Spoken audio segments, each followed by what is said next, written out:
तो जय हिंद बच्चों, कैसे हैं आप सब। आई होप आप सब बहुत अच्छे से होंगे। तो चलिए आज जो हम शुरू करने जा रहे हैं न्यू चैप्टर का नाम आपने देख लिया होगा थंबनेल में भी, और यहाँ पर भी बोर्ड पर भी आपको क्लियर दिखाई दे रहा होगा। न्यू चैप्टर का नाम है chapter 3 pair of linear equation in two variable. One variable नहीं, कितना वेरिएबल? Two variable. अभी तक हमने पोलिनोमियल में जो सॉल्व किया कितना वेरिएबल का था? वन वेरिएबल का, क्योंकि केवल एक्स था। इसमें कितना आएगा? Two variable. और रहेगा क्या? Linear equation. पहले समझे general form of the pair of linear equation. इसका फॉर्म बनाएंगे कैसे? पहले अगर मैं बोल रहा हूं, मैं क्या बोल रहा हूं? Pair of linear equation. तो पहले हमारे दिमाग में लीनियर इक्वेशन हमने पढ़ा है। क्या? Linear equation, quadratic equation, cubic equation पढ़ा है। पोलिनोमियल में पढ़ा है ना, लीनियर इक्वेशन जिसका पावर 1, क्वाड्रेटिक इक्वेशन जिसका मैक्सिमम पावर 2, और क्यूबिक इक्वेशन जिसका मैक्सिमम पावर 3। तो ये बोल रहा है कि हम किसके बारे में पढ़ेंगे? किसके बारे में? तो लीनियर इक्वेशन। यानी दिमाग में एक चीज आया, लीनियर इक्वेशन को देखकर क्या दिमाग में आया कि पावर मैक्सिमम रहेगा कितना? 1। पेयर मतलब कितना लीनियर इक्वेशन रहेगा? पेयर मतलब होता है 2, तो 2 लीनियर इक्वेशन रहेगा। The pair of linear equation in two variable. अब वेरिएबल कितना रहेगा? वेरिएबल मतलब ए से लेकर जेड तक जो होता है उसे हम क्या बोलते हैं? वेरिएबल। तो वेरिएबल कितना रहेगा? 2। The pair of linear equation in two variable, यानी टू वेरिएबल में लीनियर इक्वेशन का जोड़ा यानी पेयर देखेंगे हम। अगर जनरल फॉर्म की बात करें इसका, तो हमारे पास हो जाता है a1x plus b1y plus c1 is equal to 0। हो गया सर? हो गया? क्या हो गया? तो 2 वेरिएबल, अब पावर इसका भी 1 इसका भी 1, यानी मैक्सिमम पावर कितना?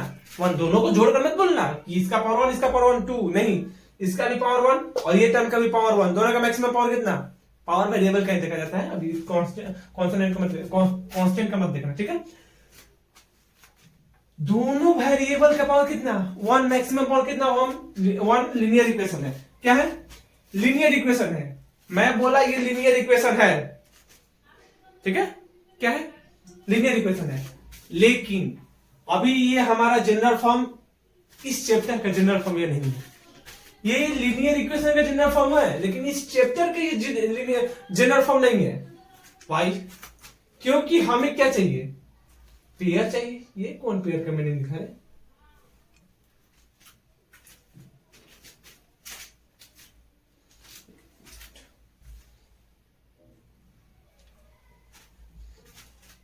क्योंकि हमें क्या चाहिए?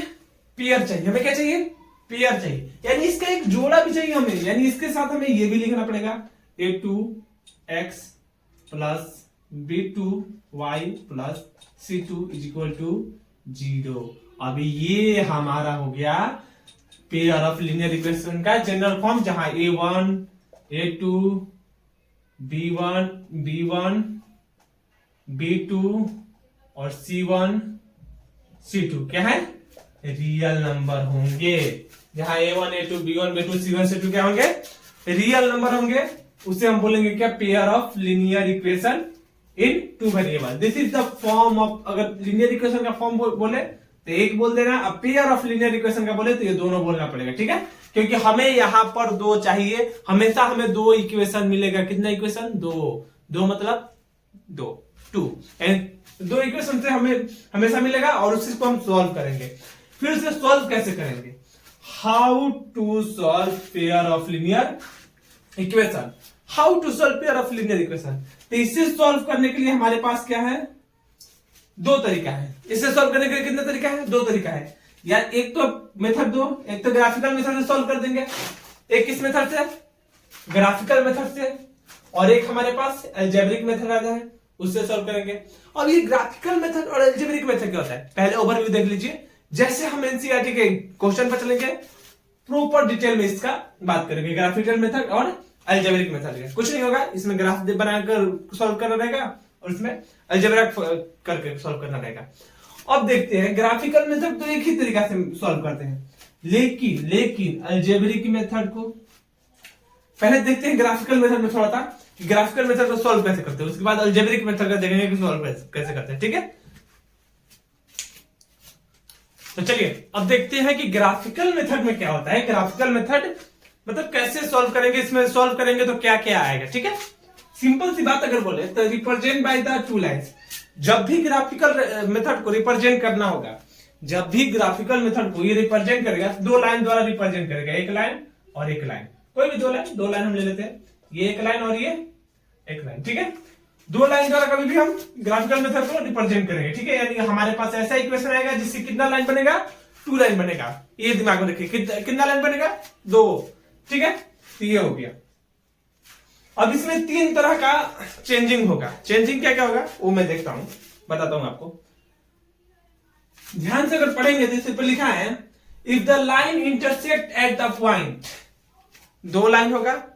बोल रहा है कि if the line intersect at a point, if a line intersect at a point, at a point, intersect point, intersect point, intersect point. बोल रहा है कि if the line intersect at a point, ये एक पॉइंट पे intersect कर रहा है। इंटरसेक्ट पॉइंट क्या है, ये वाला जो भी हो, मान suppose that A is an intersect point, then the point gives the unique solution. तो ये पॉइंट जो होगा, यानी ये जो हमारा होगा वो क्या करेगा, यूनिक सॉल्यूशन देगा। यानी यूनिक मतलब वन सॉल्यूशन देगा, only one solution. then the point gives the unique solution of the two equations, यानी इक्वेशन का कितना सॉल्यूशन देगा, ओनली वन सॉल्यूशन देगा। इन this case the pair of equations is consistence. Consistence वाले हिंदी में अगर होंगे तो लिख लेना संगत। क्या होता है, संगत, यानी कॉन्सिस्टेंस होगा, ठीक है। इंग्लिश के लिए कॉन्सिस्टेंस होगा यानी संगत होगा।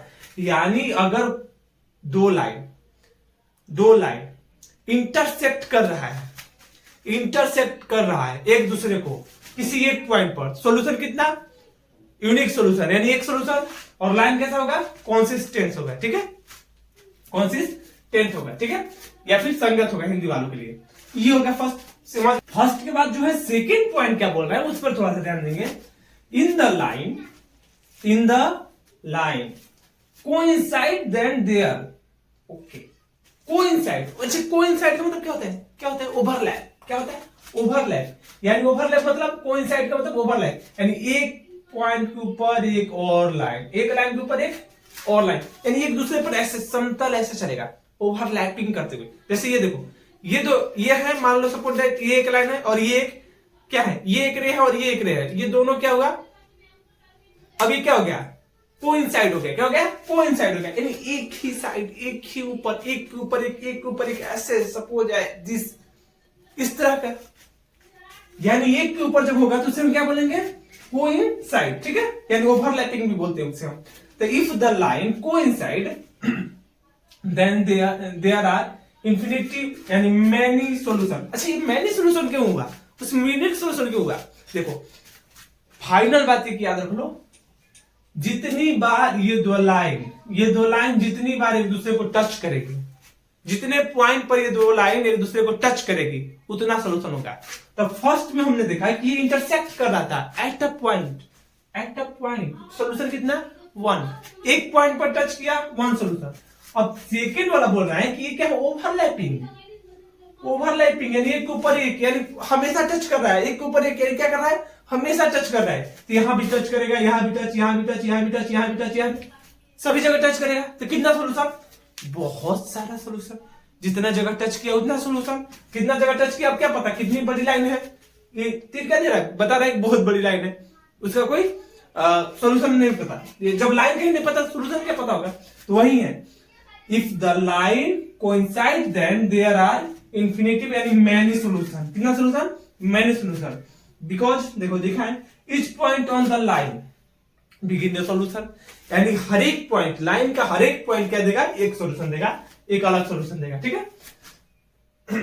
Begin the solution.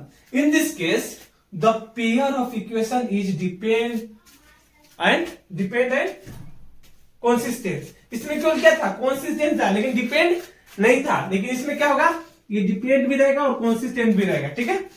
डिपेंड भी रहेगा और क्या रहेगा, कंसिस्टेंस भी रहेगा। इस तरह से भी पूछता है कि जिसका ऑब्जेक्टिव में पूछता है, जिसका मेनी सोल्यूशन होता है वो कैसा होता है, इंडिपेंडेंट होता है, डिपेंड होता है, डिपेंडेंट कंसिस्टेंस होता है, ओनली कंसिस्टेंस होता है। तो क्या होगा, जिसका मेनी सोल्यूशन होता है वो क्या होता है, डिपेंडेंट कंसिस्टेंस। ठीक है, ऐसा क्वेश्चन आया है आपके बोर्ड एग्जाम में, हर एक साल आता है, तो थोड़ा सा ध्यान दीजिएगा, ये वाला पॉइंट वैसे पूछ सकता है। ठीक ठीक। फिर उसके बाद if the line are parallel, sorry, if the line are parallel then the pair of equations has no solution। यदि लाइन पैरेलल हो जाए, यदि लाइन क्या हो जाए, पैरेलल हो जाए, पैरेलल हो जाए भैया, लाइन क्या हो जाए, पैरेलल हो जाए। यदि लाइन पैरेलल हो जाए, if the line are parallel then the pair of equations has no solution। तो pair of equation के बाद no solution हो गया। अब देखो फिर वही बात याद करो, मैंने क्या बोला, जितनी जगह टच करेगा उतना सोल्यूशन, जितनी जगह टच करेगा उतना सोल्यूशन। इधर लाइन हो गया क्या, पैरेलल, लाइन क्या हो गया इधर, parallel, line parallel, line parallel, touch कितने जगह, एक भी जगह नहीं भैया, लाइन तो पैरेलल लाइन टच करता है, पैरेलल लाइन टच नहीं करता है, टच कितनी जगह, एक भी जगह नहीं। और जब एक भी जगह टच नहीं करेगा तो सोल्यूशन कहां से निकालेगा, जब एक भी जगह टच नहीं करेगा तो सोल्यूशन कहां से तू ढूंढ रहा है, बोल रहे हैं कि टच एक भी जगह नहीं करेगा सोल्यूशन खोजेंगे, बिना टच के सोल्यूशन होता है, नहीं होता है, समझ रहे हैं ना।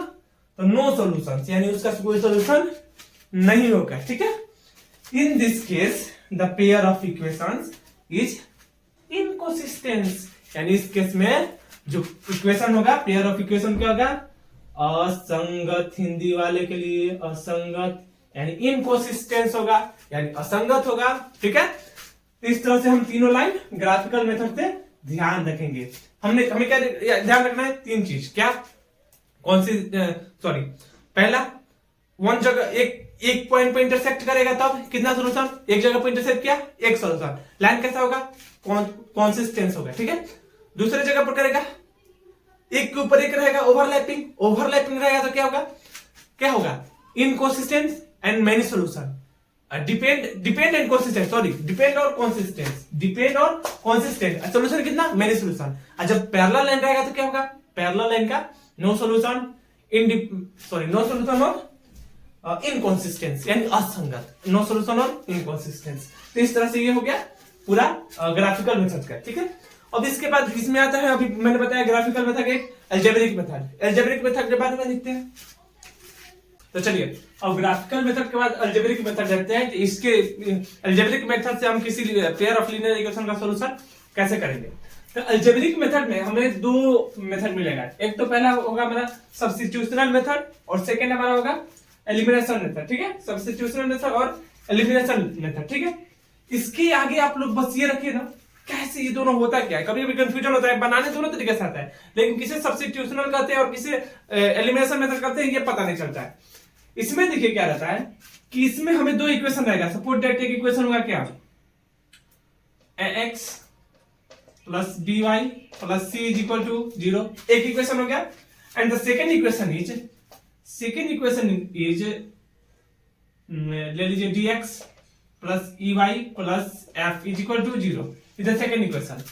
अब सब्स्टिट्यूशनल मेथड में हमें क्या करना रहता है, ध्यान से सुनिए, सब्स्टिट्यूशनल मेथड जब रहेगा तो क्या करना रहता है, किसी एक इक्वेशन से हम x या y का वैल्यू क्या करेंगे, फाइंड करेंगे, find the value of x और y, x और y ये दोनों में से हम क्या करेंगे, किसी एक का वैल्यू फाइंड करेंगे, किसी एक इक्वेशन से। सपोज दैट फर्स्ट वाली इक्वेशन से हम x का वैल्यू निकाल दिए। ठीक है, फर्स्ट वाली इक्वेशन से x का वैल्यू कैसे निकालेंगे, x के वैल्यू के लिए हमें x अलग चाहिए, तो हम क्या करेंगे, ax प्लस by, c को इस साइड भेजेंगे तो माइनस का c, फिर उसके बाद x इक्वल टू क्या, माइनस c माइनस का by अपॉन a, यहां से x का वैल्यू आ गया नहीं है। उसी तरह से इक्वेशन रहेगा, हम x का वैल्यू निकालेंगे, कैसे निकालेंगे, x को क्या कर देना है, अलग कर देना है, इस साइड इक्वल के इस साइड भेज देंगे, जो प्लस में होगा माइनस में हो जाएगा, जो मल्टीप्लाई में होगा क्या हो जाएगा, डिवाइड हो जाएगा। ऐसे क्वेश्चन बनाएंगे तो अच्छे तरीके से और मतलब समझ में आएगा। लेकिन यार देखिए x का वैल्यू निकाल दिए और x का जो वैल्यू है हम क्या कर देंगे, मान लो फर्स्ट इक्वेशन से निकाले तो सेकंड वाली इक्वेशन हमें पुट करना है, x का वैल्यू फर्स्ट वाले से निकाले तो सेकंड वाले में क्या कर देना है, पुट कर देना है। तो इस तरह से ये जो बनता है वो हमारा होता है सब्स्टिट्यूशनल मेथड। फिर उसके बाद करें हम एलिमिनेशन मेथड। एलिमिनेशन मेथड में क्या होता है, सपोज दैट यही दो हमारा क्या है इक्वेशन है, क्योंकि इक्वेशन तो दो रहेगा ही, इसे बोलेंगे कि एलिमिनेशन मेथड से सॉल्व करें। ठीक है, एलिमिनेशन मेथड से सॉल्व करना होगा तो क्या करेंगे हम, इसमें कोई भी x या y का टर्म जो है, x या y का टर्म दोनों में से एक टर्म को हम क्या करेंगे, इक्वल करेंगे। या तो हम कर दे क्या a इक्वल टू d,